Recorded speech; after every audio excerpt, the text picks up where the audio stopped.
والصلاة والسلام على سيدنا محمد وآله الطاهرين. اللهم صل على محمد وآل محمد وعجل فرجهم. آخری مطلب ثبوت حقیقت شرعیہ کے بارے میں یہاں تک جو بات ہوئی وہ وضع تعینی کے بارے میں تھی.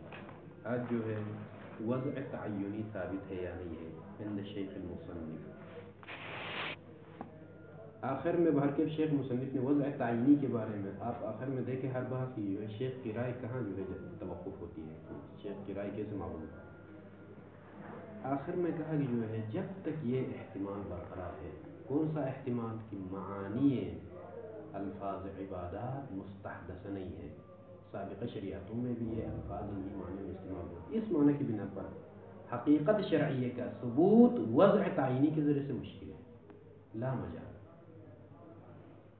لہذا اصل جو قانون شیخ نے تاسیس کیا کہ جو ہے اس بات حقیقت شرعیہ بالوضع التعیینی ولو کان بالاستعمال, اس کو شروع میں تو ثابت کیا, لیکن آخر میں کہا جو ہے یہ بات تب صحیح ہوگی ہماری جب یہ احتمال نہ ہو. کون سا احتمال؟ یہ معانی قدیم ہے, یعنی حقیقت لغویہ ہے, حقیقت شرعیہ کی ضرورت نہیں. حقیقت لغویہ پر عمل کرنا. رہ گئی بات اگر کوئی کہے کہ اختلاف تو ہے معنی میں, تو یہ اصل ماہیت میں اختلاف نہیں ہے, اس مصادیق میں اختلاف ہے. جس طریقے سے اختلاف خود ہماری شریعت کے اندر ہی ہے. لہذا جو کچھ اس حقیقت شرعیہ کے اس بات کے لیے جو وجوہات علماء نے ذکر کی, آخری بات میں دوبارہ ذکر کر رہا ہوں کہ لا مجال لدعوى الوثوق فضلا عن القطع بكون الالفاظ حقائق شرعیہ ثابت, ولا مجال لتوهم دلالة الوجوه. ان وجوہ سے کیا مراد ہے؟ کل اگرچہ اشارہ نہیں ہوا, یہ وہی وجوہ ہے مع الاسف جن کو مصنف نے جو ہے تبادر سے تعبیر کیا. سابقہ درس میں تبادر سے حقیقت شرعیہ کو ثابت کیا, مصنف نے خود ذکر کیا اسی تبادر کو.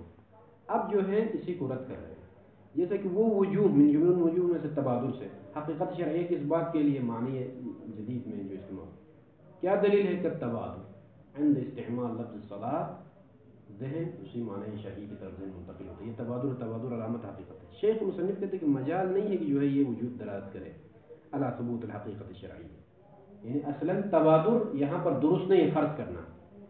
یہ عبارت کی تشریح اس طرح کرنے سے خود عبارت کے اوپر خود مصنف کے اوپر اعتراض وارد ہو سکتا ہے. شیخ المصنف آپ نے سابقہ عبارت میں کہا کہ فالدعوى الوضع قریبۃ جدا ومدعى القطع به غیر مجاز قطعا. یہ عبارت ہے جب آپ نے ذکر کی وہاں پر کہا کہ وہ یدل علیہ تبادر. اور ابھی آپ کہہ رہے ہیں کہ جو ہے جن وجوہ کے ذریعے سے حقیقت شرعیہ کو ثابت کیا ہے وہ وجوہ اس پر دلالت نہیں کرتی. وہ وجوہات کیا تھی؟ ان میں سے تبادر ہے. تبادر کو تو آپ نے خود ہی وجہ قرار دی تھی دلالت کے لیے, لیکن ابھی آپ خود کہہ رہے ہیں کہ رد. لہذا شیخ مصنف یوں کہے کہ آخر میں تراجع عن هذا الرائے, کہا کہ تبادر بھی ممکن نہیں کہ دلالت کرے. کیوں؟ پہلی بات یہ ہے کہ جو ہے بلے ولا مجال لتوهم دلالة الوجوه التي ذكروها على ثبوت. کیوں یہ تبادر دلالت نہیں کرتا؟ اس لیے کہ یہ تبادر اس تبادر کی طرف ہم محتاج ہیں ہی نہیں. تبادر کی طرف تب محتاج ہوتے ہیں کہ جب یہ لفظ صلاۃ استعمال نہ ہوا ہو کسی معنی میں مستحدث میں, وہ حالانکہ لفظ صلاۃ استعمال ہو چکا ہے سابقہ شریعتوں میں ایک معنی میں. لہذا اس تبادر کی کوئی حیثیت نہیں ہے یہ کہنا چاہتے ہیں, بلکہ وہ اصل استعمال کی طرف جائیں گے جو کہ لغت میں فرض کیجیے یہ احتمال دیا جا سکتا ہے. ولو سلم, اگر تبادر کو قبول بھی کیا جائے, یعنی کیا مطلب ان وجوہ کی دلالت کو قبول بھی کیا جائے تو وہ کب ہے؟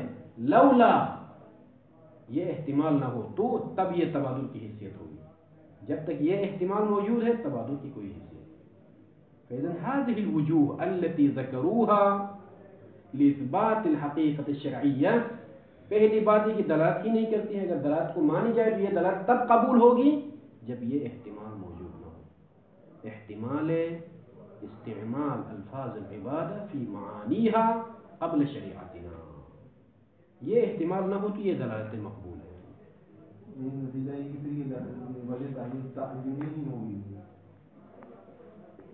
تعینی بھی یا تعینی نہیں ہوگی. تعین ہوگی اس کا پہلے سے. ہاں اب آ جائے تعینی کے بارے میں کیا خیال ہے. یعنی تعینی کے قائل ہیں آپ. ثابت ہے کہ خود تعینی ثابت ہو تو بھی حقیقت شرعی ثابت ہو سکتی ہے زبان نبی میں. ہاں زبان شرعی. ومن هذا الكلام قد انقدح يعني قد ظهر حال دعوى الوضع التعيني مع هذا الاحتمال. مع هذا الاحتمال یعنی کیا مطلب آگا. وضع تعینی بھی مشکل ہے اس احتمال کے ساتھ. کیوں بھائی؟ اس لیے کہ وضع تعینی زمان نبی میں یہ وضع تب ثابت ہوگی جب پہلے سے کوئی وضع نہ ہو. پہلے سے وضع موجود ہے تو پھر وضع تعینی ایک الگ وضع کی کیا ضرورت ہے. بھلے تمام شد. لہذا اسی بات سے بات واضح وضع تعینی کی. وضع تعینی یعنی فی زمان النبی مع هذا الاحتمال. وضع تعینی کی حیثیت بھی سامنے آ گئی. بھئی وضع تعینی کی طرف ہم محتاج ہے ہی نہیں زمان نبی میں. اس لیے کہ وضع متحقق ہے سابقہ شریعتوں میں تمام.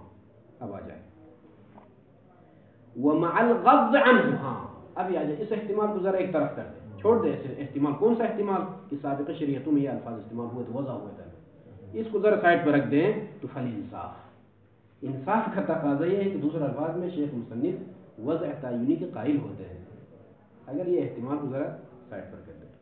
ان منع حصوله یعنی حصول الوضع التعینی فی زمان الشارع زمان النبی فی لسانه فی لسان الشارع ولسان تابعیہ لسان تابعیہ فی زمن النبی. ہاں نبی کے پیرو خود زمان نبی میں ہی یعنی اصحاب نبی نبی کی زندگی میں مکابرتن. کیا مطلب مکابرتن؟ ان منع حصول الوضع التعینی مکابرتن. منع کرنا وضع تعینی زمان نبی میں لسان نبی سے اور لسان تابعین سے یہ وضع تعینی منع کرنا مکابرہ ہے. یعنی دلیل بدون دعویٰ. خبر ہے جی مکابرۃ الخبر ہے منع کے ان کی. نعم نعم ہاں یہ میں بات تسلیم کرتا ہوں. نعم حصوله حصول الوضع فی خصوص لسان النبی ممنوع. پیغمبر السلام نے یہ نہیں فرمایا کہ انا وضعت هذا اللفظ لهذا المعنى. اس معنی میں وضع تعین وضع کو منع کرتا ہوں. وضع اس طرح سے حاصل نہیں کہ خود نبی نے ہی وضع کی. وضع تعینی وضع تعینی اور وضع تعینی بھی صرف کثرت استعمال جو نبی نے کی اس سے ثابت نہیں ہو سکتا. مطلق الوضع اگرچہ ضمیر اٹھائی ہے. نعم حصوله حصول الوضع فی خصوص لسانه لسان الشارع ممنوع. حصول الوضع کون سی وضع مراد ہے؟ اول والا ان منع حصول ان منع حصول الوضع التعینی یہ منع ہے. یہ منع ہے مکابرہ. نعم نہیں یہ اس کا منع ہونا کیا ہے مکابرہ ہے. یعنی یہ وضع تعینی ثابت ہے. نعم حصوله حصول الوضع التعینی تعینی فی خصوص لسانی ممنوع. یعنی اس طرح سے فرمایا ہو کہ جو ہے انا وضعت هذا اللفظ لهذا المعنى. اس طریقے سے وضع ثابت نہیں ہے. فتأمل خصوصاً اب یہاں پر جو ہے وضع تعینی کا ثبوت ظاہراً ہے. حقیقت شرعیہ حقیقت الشرعیہ ثابتۃ بالوضع التعینی. اس میں نے یہ تفصیل بیان کی ہے کہ جو ہے وضع تعینی میں بھی فرق کثرت استعمال سے جو ہے وضع متحقق ہو. اس حد تک پہنچے کہ جو ہے بس وضع ثابت ہو. یہ کثرت استعمال تمام الفاظ عبادات میں تو نہیں. کچھ عبادتیں تدریجی ہیں. یعنی ایک دفعہ ایک ایسی عبادت ہے کہ جو 23 سالت دور رسالت میں یہ لفظ استعمال ہوتا رہا. اس میں قطعاً واضح ہے کہ کثرت استعمال ہے. کچھ عبادتیں نہیں مثلا تدریجاً بعد میں واجب ہو گئی اور اواخر حیات میں کچھ چیزیں آ گئی تو یہاں پر جو ہے مشکل ہے حقیقت شرعیہ کا ثبوت. حج اس میں لفظ حج پیغمبر نے ایک حج کی ہے نا. جی پیغمبر اسلام نے تو ایک حج کیا ہے. بعید نہیں ہے بعید نہیں. مثلا کئی عبادات تدریجی ہیں یا جو ہے بہت کم عرصے میں جو ہے پیغمبر اسلام اس کے بعد انتقال کر گئے، کثرت استعمال نبی کے دور میں نہیں. تو اسی لیے کہتے ہیں کہ جو ہے یہاں تفصیل بیان ہونی چاہیے اس لحاظ سے. ثمرۃ البحث ابھی آپ آ جائیں گے، جو یہ حقیقت شرعیہ ثابت ہونا یا نہ ہونا کیا اس کا ثمرہ ہے. وَأَمَّا الثَّمَرَةُ بَيْنَ الْقَوْلَيْنِ فَتَظْهَرُ فِي لُزُومِ حَمْلِ الْأَلْفَاظِ الْوَاقِعَةِ فِي كَلَامِ الشَّارِعِ بِلَا قَرِينَةٍ عَلَى مَعَانِيهَا اللُّغَوِيَّةِ مَعَ عَدَمِ الثُّبُوتِ. اگر حقیقت شرعیہ ثابت نہ ہو اور ادھر سے کلام معصوم وارد ہوا آپ کے پاس، مثلا صل عند الرؤية، تو کس پر عمل؟ نماز پر عمل کروں جو کہ شریعت نبی میں ہے، یا صلی معنی لغوی دعا پر عمل کروں، رؤیت الہلال کیا کروں؟ تو کہتے ہیں کہ معانی بلا قرینہ اگر وارد ہو تو علی معانیها اللغویہ مع عدم الثبوت، یعنی مع عدم ثبوت الحقیقت شرعیہ، معنی لغوی پر عمل کروں دعا کروں. قولین سے مراد تعیینی بین القولین، بین القولین، بین قولین یعنی ثبوت الحقیقت الشرعیہ اور عدم ثبوت الحقیقت الشرعیہ. اب ثبوت حقیقت شرعیہ تعیینی ہو یا تعینی ہو فرق نہیں پڑتا ہے. اب یہ الگ بات ہے کہ تعینی کو منع کیا مصنف نے، ٹھیک ہے نا. ثبوت الحقیقت الشرعیہ یہ هذا قول، عدم ثبوت الحقیقت الشرعیہ قول آخر. دونوں قولوں کی بنا پر ثمرہ یہ ہوگا کہ فی فتظہر هذه الثمرۃ فی لزوم حمل الالفاظ الواقع فی کلام الشارع بلا قرینہ، قرینہ بھی نہیں ہے. تو اس صورت میں حمل کس کے اوپر؟ حمل الالفاظ علی معانیها، معانی الالفاظ اللغویہ جو کہ معنی لغوی ہے مع عدم الثبوت، وعلى معانیها على معانی الالفاظ الشرعیہ على الثبوت، على الثبوت الحقیقت الشرعی. فیما لیکن ہاں یہ جو کہا نا کہ معانی الشرعیہ، الفاظ کو معانی شرعیہ پر حمل کریں گے کب؟ اگر حقیقت شرعیہ ثابت ہو. علی الثبوت سے کیا مراد ہے؟ حقیقت شرعیہ ثابت ہو اور کلام معصوم میں ایک لفظ وارد ہوا ہے تو ہم فوراً شرعی معنی پر عمل کریں گے، لغوی معنی پر نہیں. اس پر کیا دلیل ہے؟ کریں کہ یہ شرعی معنی پر عمل کرنے کے لیے تقریباً ایک یا دو دلیل مصنف ذکر کرتے ہیں، یہ مؤیدات کو. پہلی فیما اذا علم تأخر الاستعمال، تأخر الاستعمال، استعمال کا مؤخر ہونا معلوم ہو. کس چیز سے مؤخر ہونا؟ وضع سے. اصل وضع جو ہے نا، وضع لغوی سے مؤخر ہونا معلوم ہو، یعنی شریعت محمدی میں جو استعمال ہوا ہے اس استعمال کا مؤخر ہونا معلوم ہو، تب جو ہے شک کی صورت میں معنی شرعی پر آپ عمل. اما وضع سے قبل جو استعمال ہوا ہے شریعت محمدی میں، وضع سے قبل جو استعمال ہوا ہے وہ مراد نہیں. یعنی بعد الوضع جو استعمال، وضع تعینی کے یعنی حقیقت شرعیہ کے ثبوت کے بعد، وضع فی المعنی الشرعی کے بعد جو استعمال ہے یہ استعمال ہوتا ہے معلوم ہو. وإلا قبل الوضع جو استعمال ہے وہ معتبر نہیں ہے. یہ کہنا چاہتا ہے. فیما اذا علم تأخر الاستعمال ہو. وفیما اذا جہل التاریخ ففیہ اشکال. یعنی کیا کہنا چاہتے ہیں بھئی، وضع پہلے ہوا ہے یا استعمال بعد میں پہلے ہوا ہے. تاریخ میں مثلا معنی شرعی میں لفظ استعمال ہوا ہے لیکن هذا الاستعمال قبل الوضع لو بعد الوضع متردد ہے. ایک دفعہ معلوم ہے پہلی صورت میں معنی شرعی پر کب عمل کروں؟ اذا علمنا بان الاستعمال في هذا المعنى الشرعي بعد الوضع، وضع کے بعد اس معنی شرعی میں استعمال ہوا، تب میں شک کی صورت میں لفظ جو کلام معصوم میں استعمال ہوا اس کو کس پر عمل کروں؟ معنی شرعی کے اوپر. اذا علمنا بان الاستعمال مؤخر بعد الوضع. ولكن اذا جهلنا التاریخ، کہ یہ معنی شرعی میں تو استعمال ہوا ہے لیکن صرف استعمال تو کافی نہیں ہے نا، بعد الوضع استعمال ہونا الگ ہے، قبل الوضع استعمال ہونا الگ ہے. تو اسی لیے کہتے ہیں کہ اگر یہ مجمل ہو تو کیا کریں؟ تو ففیہ اشکال. یہاں پر معنی شرعی پر لفظ کو عمل کرنا مشکل ہے. کیوں؟ آپ کہیں یہاں پر پہلی دلیل میرے پاس ہے کہ میں معنی شرعی پر ہی عمل کروں، اس لیے کہ اصالت تأخر الاستعمال، اصل میں میرے پاس ایک اصل ہے، یعنی میں شک کی صورت میں ایک اصل کی طرف رجوع کرتا وہ اصل کیا کہتی ہے؟ الاصل تأخر الاستعمال. قاعدہ کلی یہ ہے کہ استعمال کب ہوتا ہے؟ وضع کے بعد استعمال ہوتا ہے. لہذا شک کی صورت میں اس لفظ کو جو کہ کلام معصوم میں وارد ہوا ہے ثبوت حقیقت شرعیہ پر حمل کو معنی شرعی میں استعمال کروں گا. کیوں وہی وہاں پر وضع پہلے ہے یا بعد میں شک ہے؟ اصل تأخر الاستعمال ہے. استعمال تب ہوتا ہے معنی میں جب وضع پہلے ہو. تو شیخ کہتے ہیں کہ نہیں یہ مشکل ہے. کیوں؟ اس اصل کو استعمال نہیں کر سکتے. پہلی بات یہ ہے کہ مع معارضتها، یہ جو اصالت تأخر الاستعمال جو ہے نا، یہ معارضہ کرتا ہے کس کے ساتھ؟ باصالت تأخر الوضع. اصالت تأخر وضع کے ساتھ معارضہ کرتا ہے. اس میں وضع مؤخر ہے. جی، یعنی آپ جس طریقے سے تأخر الاستعمال اصل آپ کہتے ہیں، اسی طرح سے جو ہے تأخر الوضع بھی اصل کوئی دعویٰ کر سکتا ہے.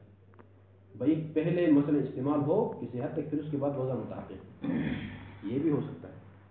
فإذا كما أنت افترضت، جس طرح سے آپ یہ اصل فرض کرتے ہو کہ اصل تأخر استعمال یعنی پہلے وضع ہو پھر بعد میں استعمال ہوتا ہے، یہ کوئی ملازمت تو نہیں ہے. ممکن ہے پہلے استعمال ہو پھر وضع ہو. مثلا وضع تعینی میں کیا ہوتا ہے؟ پہلے استعمال پھر وضع. لا بس مشکل نہیں. یہ معارضت مع معارضتها باصالت تأخر الوضعی.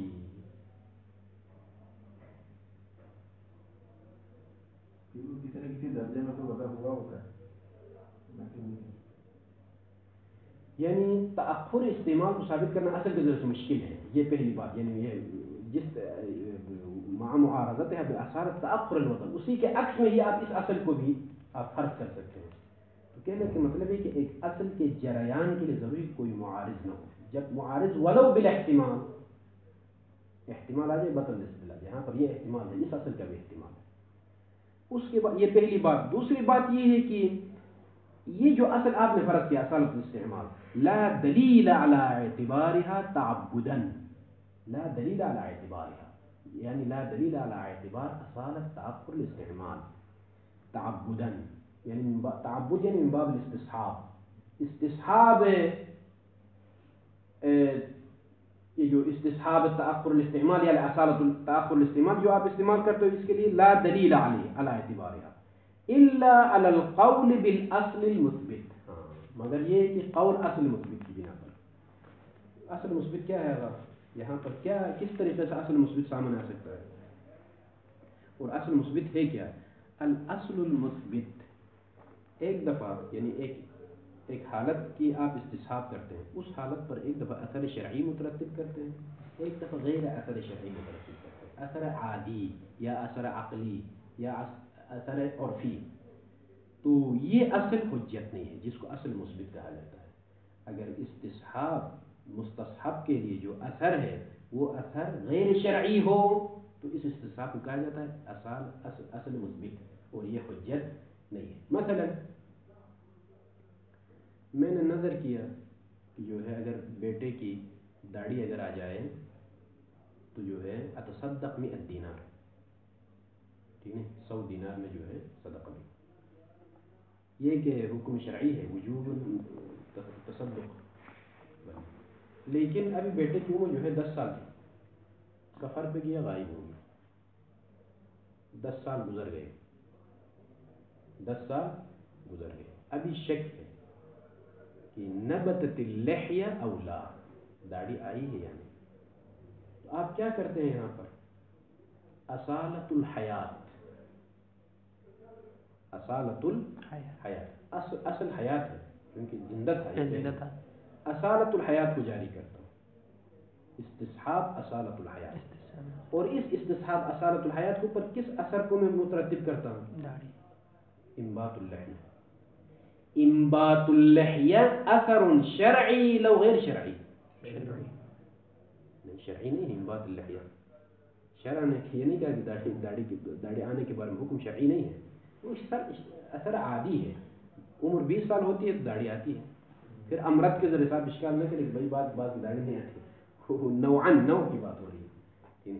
فاذن ابھی چونکہ انبات اللحیہ کو آپ نے اثر قرار دے دیا ایک استصحاب کے لیے، وہ ہے استصحاب حیات.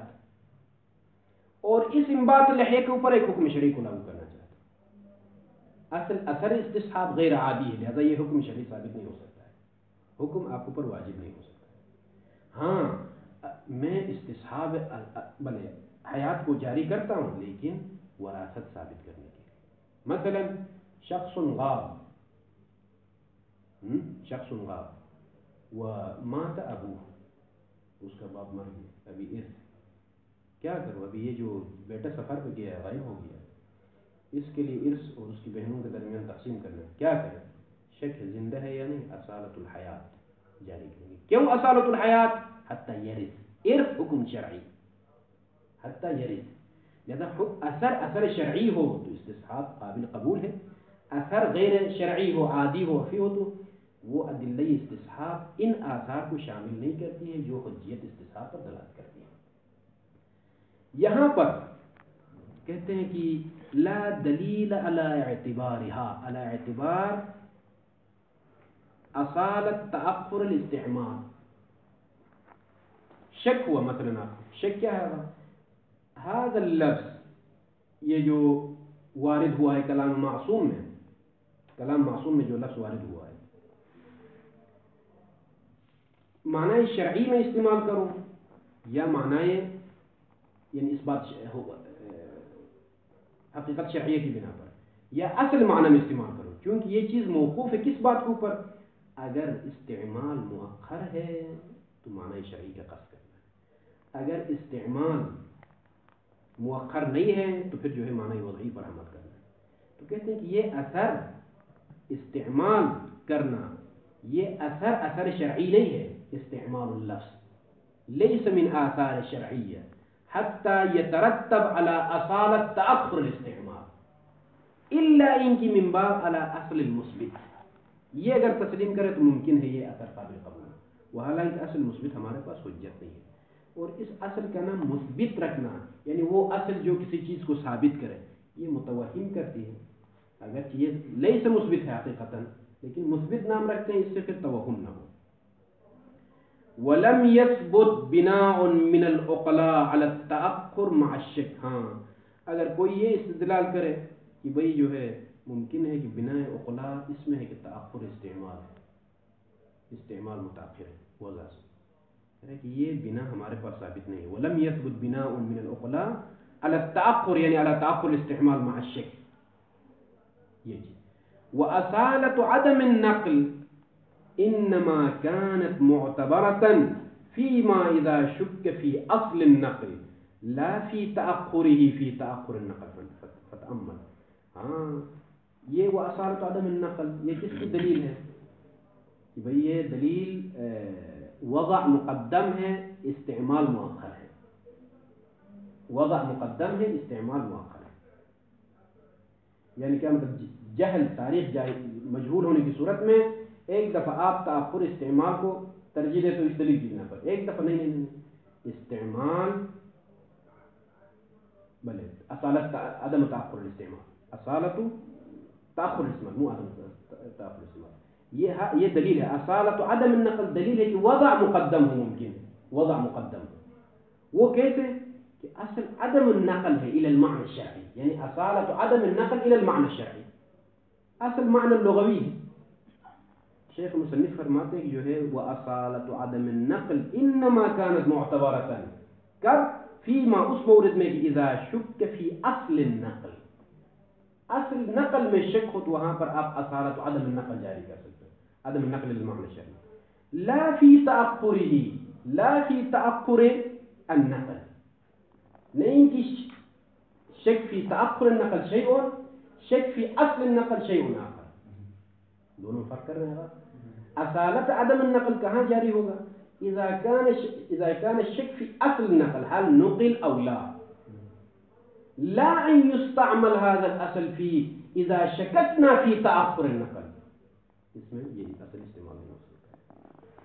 لہذا شیخ مصنف کے نزدیک تاریخ اگر مجہول ہو تو اشکال مشکل ہے. العاشر الصحيح والعام بحث جديد ندخل ان شاء الله. اللهم صل على محمد.